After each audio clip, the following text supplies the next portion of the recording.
What would you do if every move or sound that you made could lead to your excruciating death?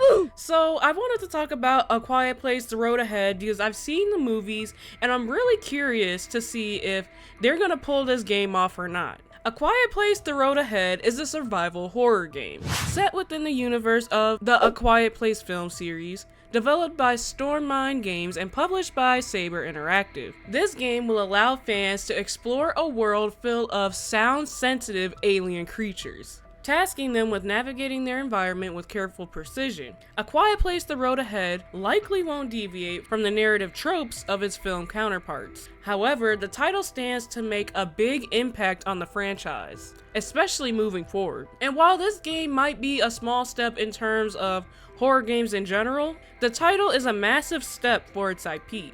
A Quiet Place: The Road Ahead is set in the Quiet Place universe, which means it's set in a post-apocalyptic version of Earth that's been invaded by extraterrestrial monsters that may be blind, but they are deadly hunters who use their keen hearing to stalk and kill prey. That being said, though the game exists in that same continuity, it does tell a standalone story. So A Quiet Place: The Road Ahead takes place several months after A Quiet Place Day 1, on day 105 of society's collapse. The title follows a young asthmatic woman, Alex Taylor, as she navigates a series of industrial and suburban settings. The character's medical condition is just one of the many factors that players will need to manage should they hope to remain silent and avoid A Quiet Place's monsters. However, the game's greatest strengths and large draws are its focus on character-driven story and world-building aspects.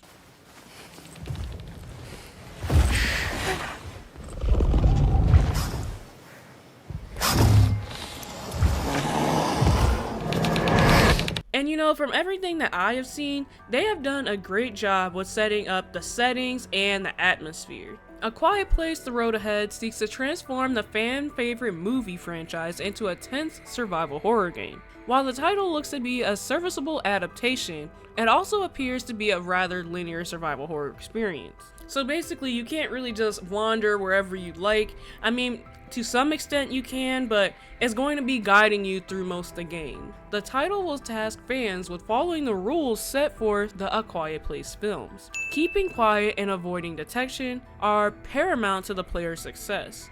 The Road Ahead features key systems to ensure that those tasks are easier said than done. And before I move on to the game mechanics, make sure to like, share, and subscribe for all the gaming news, reviews, and analysis. And don't forget to hit that notification bell. The game will be played in first-person mode.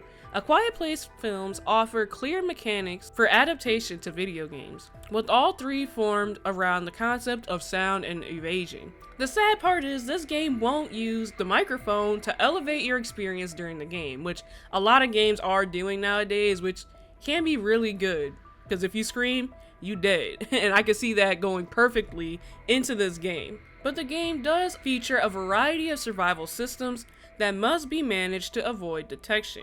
And of course, stealth is going to be a huge part of this game. This game is going to be largely stealth driven, obviously, which means there's little to no combat to speak of your primary way of dealing with these terrifying aliens. You're basically going to be trying to avoid being detected and slip past them without them even noticing. Mechanics will involve being able to take cover behind objects or hide inside cardboard boxes, but given the fact that your main concern is to avoid making too much sound, that's what most of the stealth will be focused on rather than anything visual.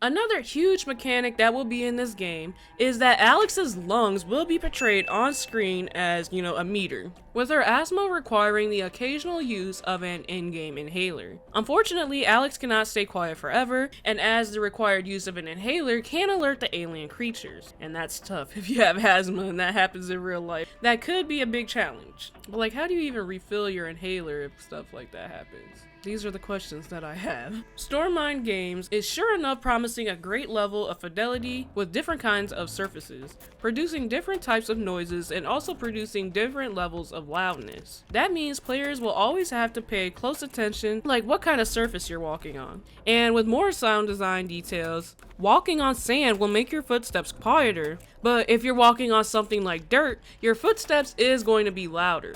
Or even something like rusted metal, then your footsteps are going to be really loud. On top of that, you'll also find things such as leaves, pieces of glass, and water, and they'll also be throwing in their own other wrinkles with each different element producing different kinds of sounds. And again, this will revolve around the game's sound detection system. The game will always be keeping track of not only the loudness of every single one of your actions, but also the duration of each sound that you're producing. At the same time, it'll also have a specific threshold for both. And as soon as that threshold is crossed, the terrifying monstrosities that are haunting you are going to become alerted of your location, even if they're not even necessarily in close vicinity.